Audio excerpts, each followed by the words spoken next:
Hey, fight fans, welcome back to Carl Prusa MMA. We got a very special guest for you today. She's fighting this weekend. She's fighting on Saturday, taking on Ketlen Vieira. She is the number 5 ranked bantamweight. She is Miss Macy Chiasson. Macy, how are you doing? I'm doing great. How about yourself? I'm doing really good. Absolutely awesome to have you on here. Such a big fight coming up. Yeah. Ketlen Vieira, girl who's in the top of that division. Some hmm people are saying maybe a title shot after this one. hmm Very big fight. When you got phone call that it was Ketlen, was it a no brainer? But say yes to this one. Oh yeah, no brainer. And to be honest with you, we have been trying to land this fight for almost a year now. So I was supposed to fight her last year.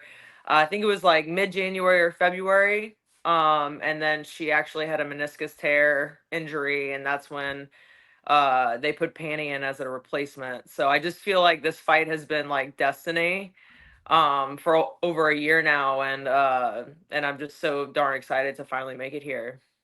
You've become a fan favorite in the division and the UFC for a while now. For you, it really all started on a mainstream level, The Ultimate Fighter, the reality show. What was that like? What was the process like of trying out, getting on the show? How was that all thing for you? It was different. It's definitely not what I expected. Before I even got onto the show, I was only 2-0 as a pro. Um and I just had my second pro fight in Invicta FC, and I found out that they were looking for 45ers, to do the tough 28 heavy hitters division. And I found out from a good friend of mine, an old training partner, Tan Lee, who was actually on one of the other Ultimate Fighters. I can't remember what season, but he was friends with the producer, and they were looking for girls my size, and I was like, well, man, like, I'm 2-0, like I wonder if they would even consider me, just because I just didn't have that many fights just yet. And they were like, all right, well, you should still go and try out. Let's just see how it goes, So I took some coaches with me back from New Orleans before I moved to Dallas, and tried out, and then from then on they decided to go with me, and extremely, like, honestly, I was in shock. I was like, I had no idea that I would even be ready for something like that. And that was kind of like the dynamic and struggle throughout the entire process of the house, so you're in there for 6 weeks with people you've never met, you don't know. It's a reality show, and there's cameras in your face 24/7. They're filming you, going into the bathroom, coming out of the bathroom, like talking to people. You have no cell phone. They take your cell phones from you. You have no contact with the outside world, no books, so you can't sit down and read. The only thing you could really do is journal. So, going into it, my mindset was like, wow, like, these girls that surround me have had so many fights. Half of the girls in the house had already been in the UFC. Larissa Pacheco was in the UFC at one point. Leah Letson was in the UFC, and they just had her do the show because they needed more girls.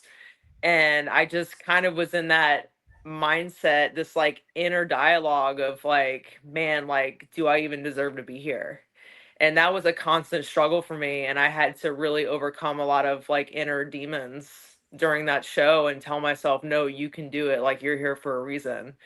And I truly believe that it was destiny for me, because I went pro right after graduating college, and I was like, you know what, like, I can always fall back on my engineering and biology degree, but can I always fall back on fighting? No, I can't. So I never wanted to go through that point of what if, because it's just a short window to do it. And I'm just glad I said, yeah, let's do it. I'm glad I did it. And I got two finishes on the show, Larissa Pacheco and Leah Letson, and then the rest was history. So it's been quite an exciting process, like, throughout my entire fight career. But the show is wild. I mean, would I do it again right now? Hell no. I would not do it again right now, but would I do it all over again in that time frame? Yes.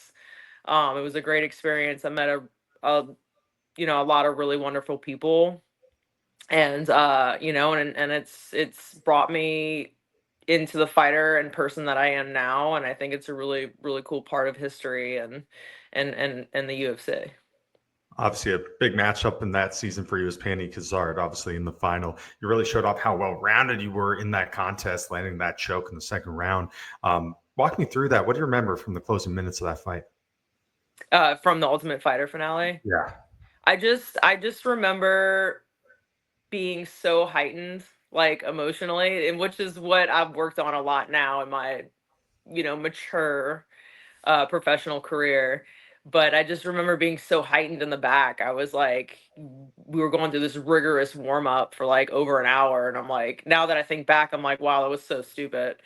And just going through my mind, what was going through my mind was that this is your time. Like, that you deserve to be here. You were here for a reason. And I just kind of like manifested that, and just went out there and did my thing. And was it pretty? No. But I think at that part of my career I was relying a lot on being relentless and undeniable, minus the fact that maybe my skills are so much better now than what they have been in the past. But I just was really banking on that manifestation, and it came through. It came through in that fight. Do you feel that fighting is more mental than it is physical? 100%. 100%. And if we're looking at it in plain sight, like, okay, maybe like 80% obviously is physical, like the training, the athletic part, the dieting, staying disciplined through everything. And that 20%, that other 20% that's mental, that is the most important part of fighting. And you can physically be prepared all day to do this and that, but if you go in there and there's any slight thought, you're thinking too much about this, you're thinking too much about that, that can really be detrimental. And it really comes down to manifestation, belief, and just knowing that when you get in there, everything's intuitive from then on. You just need to trust yourself. It's really amazing when you look at mixed martial arts right now and how the sport has evolved. I mean, Hmm. there are fights almost every single weekend now, huge, huge arenas. Fighters are getting paid more than they were 10, 15, 20 Yep. years ago. There's so much fans who watch it. And, I Yep. think the fans, they have a basic understanding of what's going on. They don't see the sacrifices, to make it to the UFC, battling it on the regional scene. A lot of guys and girls have to have the 9 to 5 jobs. You're losing a lot of money doing that. Even when you make it to the big shows, the money gets a lot better, but you're going early mornings, late nights, every single day, grinding, missing birthdays, weddings, don't get to see family members near enough, dedicating your whole life to this. You've been doing it for such a long time. You've gotten yourself where you're one of the top girls in your division. Why have you kept going? What's made you keep going and stay strong throughout this whole journey? I think the biggest thing is, like uh I have like my top 5 like values in life, which is passion, creativity, growth, hard work and authenticity. And authenticity is like so important to me. It's what has actually like turned me towards fighting, and it's this inner dialogue that's like, um it doesn't matter what I do in life. If I'm going to do something, I have to be really passionate about it, and I have to be 100% authentic, and I have to be me. And I feel like fighting has allowed me to peel back those layers, um, of what I thought I was or who I was becoming, and actually has done this weird thing to me, almost like a therapist in a way, where it builds me up and breaks me down. And it's like, oh, you really thought you were this? Actually, never mind. Let's backtrack you. Let's peel back more layers. Let's kind of turn you into this thing that you were destined to be. And I consider myself, like the old me would have said I was a fighter, right? And I consider myself, through experience in fighting, it's led me to connect my mind and body in ways that like it's undescribable. And and now I'm starting to think that like the best warriors don't fight to win, they fight to express themselves freely. And there's a lot of studying that I've been doing, with Zen Buddhists like Taekwondo Soho, a lot of these people from the Edo period that were Zen Buddhists, and philosophers to the shogunate. And there's there's these two sides of fighting, and it's not just physical all the time. And I think this has really led me to, become a true martial artist in a way that I have to work on all aspects of my life. Like, this is something, even if I train 4 hours a day, the rest of that day is recovery. The rest of that day is journaling. The rest of that day is mindset. It's meditation. It's being a good wife to my wife, right? It's becoming a mother. Like, it's all those things. And I think that people tend to look at us and say, "Oh, well, what you do is so violent and barbaric, and there's only one side." And that is not true. If you look at some of the best fighters in the world in the UFC, Weili Zhang, Shevchenko, Amanda Nunes, like, all those people, all those women, they're working on all areas of their life. Shevchenko knows, like, what, 7 languages. She travels the entire world, and I just wish the UFC, would maybe get a little bit more of embedded in there, and really really see what we do as martial artists to become the greatest. And it's not just from fighting. That is literally the lowest level of it. Once you see us at this top, it's because we are martial artists. There's emotional intelligence there. There's hard work in all areas of our life. And being a true martial artist is both. It's being a fighter and, a well-rounded person, a fighter and a being.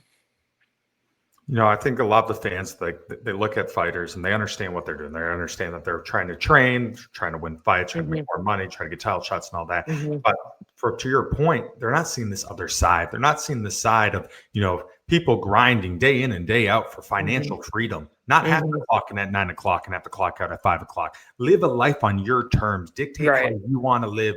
Build a Right. platform to spread the messages that you want to do to inspire others. For you, is this another big part of the journey? This is 100%, and you couldn't have said it any better. I mean, it's not just about me going in there and fighting. It's when I go into that octagon, I feel like it's almost like a canvas. It's where I feel like I can truly be myself openly, authentically, and freely. And and I want to inspire other women and other athletes uh the same way, that this can be your freedom, right? Even though it is, like, kind of like hypothetical, right? Or ironic, like I'm getting shut into something, but I feel like every time I go in there, I'm getting shut into something that is, like, so freeing. And fighting and becoming a martial artist has done so many things for me in my life. And I am blessed that the UFC is paying prize fighters to do what we do, and I mean, the amount of money that goes into not just the training, not just the coaching, the food, like what I'm putting into my body, what I'm listening to, what I'm watching. It's People don't understand that, yeah, we get paid a lump sum, but a lot of that is getting reinvested if you're doing it the right way, you know. And this is not a quick fix for money. Like, this is a serious business, and I take what I do very seriously, and so the other people at the top. So, um, it's a large reinvestment back into myself constantly. In addition to mixed martial arts evolving so heavily throughout the years, women in mixed martial arts has evolved astronomically. There's one point Yep. Dana White had said at one time women would not be in the UFC, and now you have all these amazing champions. The women have shown that they're some of the more superior fighters. It's allowed so many girls growing up now starting jiu-jitsu at 10 years old have that vision, have that dream of being in the UFC. When you first started watching MMA, started to get involved in the sport, did you see that it would blow up to where it is, and especially for women in the sport? Yeah, I did, because I just remember before deciding to actually, I've been training since I was 18. But I remember watching UFC fights, and Ronda was coming up, and I was like, wow, like, this is so badass. Like, I would say when Ronda was coming up, we were still looking at women in the UFC like we did when men were just in there, like right at the beginning, right? You had your judokas, you had your strikers, like Holly Holm's a boxer. You never really saw a lot of women who were well rounded. But now that they've given us a chance, and Ronda really put us on the map for that, and Holly Holm as well. Um, the evolutionary part of women's MMA has really skyrocketed. Like, I am so excited to see where it's going to be in 5 years, in 10 years, in 15 years. And I think that the way that these women are just really pushing themselves, I think we're going to see some amazing shit along the way. And I am not surprised at how far and how much women's MMA has improved. Women are amazing athletes, and I really want to put it on the map. Like, we need to stop being denied. Like, women are amazing, and we have a lot of shit to prove. We have so much to prove, and you can see that. You can see how it rolls over into women's MMA. Is that I mean, yeah, every now and then you have a fight that it's like, nah, and that's with any fight, male or female. But women really fight. I mean, we're going in there to prove something, and we have a lot to prove. It's like we have this chip on our shoulder. We don't even fucking know what it is, right? And we go in there and we just give it everything. And I just think it's amazing. And I think that I just really want to see more women get into the sport. It's so hard, but I really want to see women do it because I know they can. And I just know eventually, with over in the next few years, we can have like a women's all UFC card where it's just like women are predominantly on there. And then maybe you have like one or two male fighters on there. I really want to see that for the UFC. And it's crazy because I try not to read too much into the comments and stuff because people just say shit, right? But a lot of men just do not agree with women in the UFC. And Kale Sonnen was saying something about the women's division being a joke, and I just think that that's just I don't agree with that. I don't agree with that because I mean, look at some of the best in there. I mean, you're gonna sit there and say Ronda Rousey's a joke. You're gonna sit there and say Shevchenko's a joke. Wele is a joke. Amanda Nunes, a joke. And it just surprises me that I just wish we had like more backup and more like, just a little bit of hype from like our former fighters that were high up in the UFC. I just think we need to have some of the men that have been the best, like Daniel Cormier, just get in there and say, hey, women's MMA is where it's at. And we just need more people out there to like stand up for us. And I really want to be that voice. Like, I really want to push, and I want to get more women in this division. I just think it's gonna explode. So you're taking on obviously the number 2 ranked bantamweight in the world Saturday night, Ketlen Vieira. Big fight for you, one that you've been calling out for a while now, finally coming through. Overall, what do you think of her as an opponent? Just top 5 in the UFC, obviously tough, strong. She's been around for a while. A lot of respect for her, in her camp and where she trains out of. This is gonna be my biggest challenge thus far, and I just feel like I'm so over prepared for this fight. Now, and the thing about MMA is that you just, no matter how prepared you are, it's almost like you always have a 50-50 in there, right? Because you just never know what the hell's going to happen. It's just, there's always some random shit that happens. But I'm feeling really confident about it, and I'm just truly blessed that the UFC is, giving me this opportunity. With your really aggressive style, do you like that this one is in the apex in the smaller cage?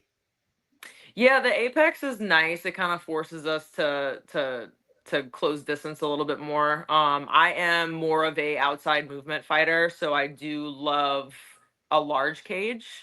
But the apex is nice. It feels like home. Like, I feel like when I fight at the apex, like I'm fighting back at the gym, and there's nothing that gets you going like a crowd, that feeling of like, you feel the vibration, they start yelling, or even when they boo, it's like it's just so heightened, and there's just like nothing like it in the world. But the Apex is cool because, it's a little bit more quiet, it's intimate, it's a lot like the Ultimate Fighter. I'm kind of used to that. Um, and the nerves are still there, but it's not as heightened because there's not as many people. So I just feel like I can really hear my corners a lot better in the Apex. But the smaller cage is nice too because, for cage management, I just know it's right there versus like the large cage. I feel like I'm like thrown into deep waters and I'm like, where the fuck am I? Like, there a cage there? Like, I just feel like it's just like canvas. But it's cool. It's interesting, and it's also I like that we go in and out of the small cage sometimes at the Apex and the large cage because I feel like it just kind of makes me a more well-rounded fighter, right? Being able to fight in small spaces and then also like just being able to fight in open space. So I think from that aspect, from that mindset, I think that it's a great opportunity to be able to fight within both. If we're having here the number 2, number 5 ranked fighter, a lot of people are saying maybe the winner of this one gets a title shot. Could you see that? That'd be sick. That'd be awesome. Yeah, I mean, there's a little bit of talk about it. I don't want to get too ahead of myself, but also I don't know. I just don't know how it's gonna plan out for the week after me because that's the Juliana Pena and Kayla fight. So we kind of have to see how that goes down too. Of course, I'm always down for what the UFC wants for me, and I want to earn my fucking right in this division. I don't want any loose screws. I don't want anyone thinking that I have handouts, and I wanna fight my way and earn my way to the top. Um, if they would decide to give one of us that title shot after this fight, that'd be amazing. Also, I know Amanda Nunes is looking to maybe make a comeback, so it just depends. You mentioned a little bit Kayla Harrison taking on Juliana Pena. What's your prediction? Who do you think's going to pull out that one? Man, Juliana's got that dog in her, man. She really does. She's tough as fuck. Like she's probably one of the toughest like 35ers in the division, besides Amanda. And the thing is like now that I'm in the top five, like all of these girls, they're amazing. And they're also beatable, and I kind of see that now from growth and climbing up the rankings. Um, Kayla is very strong, very explosive, right? Judoka gold medalist, amazing. I think from a well-rounded standpoint, Juliana is a little bit more well-rounded than Kayla. And if Juliana can get past the strength dynamic and difference there, I think that Kayla's going to be surprised that Juliana just will not die.